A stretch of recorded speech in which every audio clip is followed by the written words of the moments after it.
नमस्कार सगळ्यांना. तुम्हाला वाटत असन की ताई इथं का बसली असं आणि का टेन्शनमध्ये आहे, तर तुम्हाला मी गोष्टी शेअर करते. बघा, आपले जेव्हा चांगले दिवस असतात ना, तेव्हा आपल्याला न बोलणारे लोक सुद्धा बोलतात, बरोबर ना. हे तुमच्यासोबत बिघडलं असन की आपलं सगळं काही चांगलं असताना लोक आपल्याला चांगलं बोलतात, आणि जेव्हा आपल्याकडं काहीच नसते, वाईट परिस्थिती असती, जेव्हा ते शब्दा वादे केलेले लोक सुद्धा बदलतात. हे पण मी खूप अनुभवले, आणि आता मला ते समजलं की दुःखामध्ये फक्त आपल्याला उभं राहायचं आणि आपल्याला सहन करायचं, त्या दुःखातून मार्ग आपणच शोधायचं. एवढं तर मला कळालं.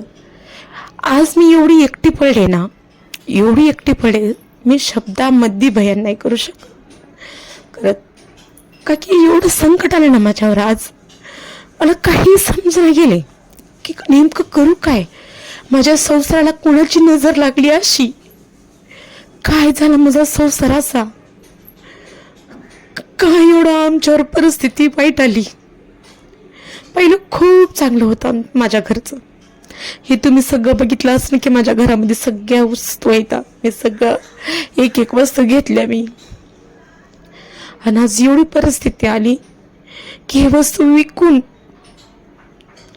लेकरा बाळाला खाऊ पिऊ घालू वाटायला लागले. कसं सांगू मी तुम्हाला, एवढी परिस्थिती कशी झाली काय नाही.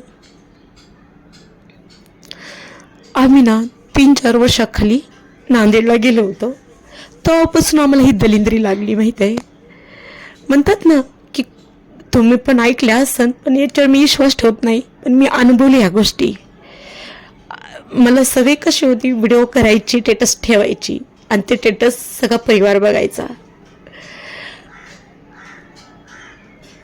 नांदेडला गेलो तेव्हापासून ना एवढी किरकिरी लागली. नवरा बिमार पडला, अंगावर कर्ज झालं, 5-7 लाख रुपये कर्ज झालं. नवऱ्याला विचारा ना, अहो तुम्ही एवढं पैसे उचलून तुम्ही काय केले, तर ते नाही बोलतात मला काहीच माहीत नाही मी पैसे काय केलं. मग त्याला विचारते तुम्ही कमाई केले पैसे तरी काय करता, ते बोलतात की जे व्याजवाले येऊन लोक घेऊन जातात, असं बोलतात. मग मग मी दोष कुणाला द्यायचा, माझ्या नशिबाला की लोकांना. का लोकांचं चांगलं झालं बघवत नाही ह्या लोकांना, सांगा ना मला, का नाही बघवत. मी लेकरा बाळाचं उन्हाळा करून टाकला या लोकांनी. आम्ही चांगले राहत होतो, आम्ही एवढं मस्त राहत होतो, ह्या लोकांच्या पोटात दुखलं. ह्या लोकांनी काय म्हणतात जादूटोना काहीतरी केलंय माझ्या नवऱ्यावर, माझ्या घरच्यावर.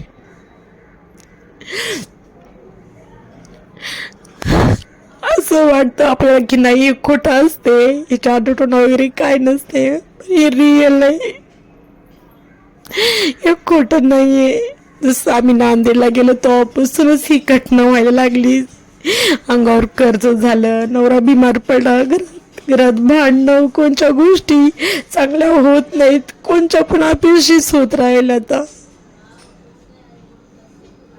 म्हणून मला लय टेन्शन आलं. मी आज एकटी पडे, माझा आत्मविश्वास मी तोडून टाकला. मला खरंच मला जगायची इच्छा नाही राहिली. आता असं वाटते का आत्महत्या करून टाकू.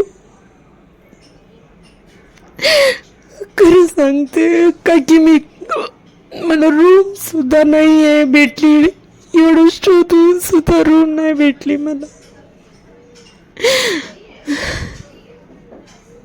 काय सांगू तुम्हाला, लय दुःख आहे माझ्या नशिबामध्ये.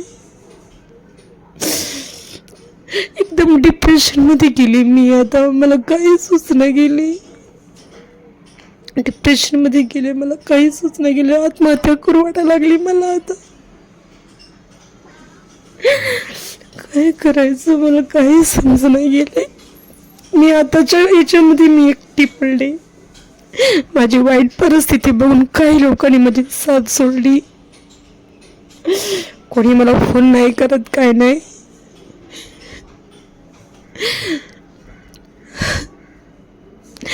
आणि मी प्रत्येकाला साथ देते, पण माझ्या वाईट टायमाला मला कुणी साथ दे नाही गेली तर काही हरकत नाही, काहीच हरकत नाही.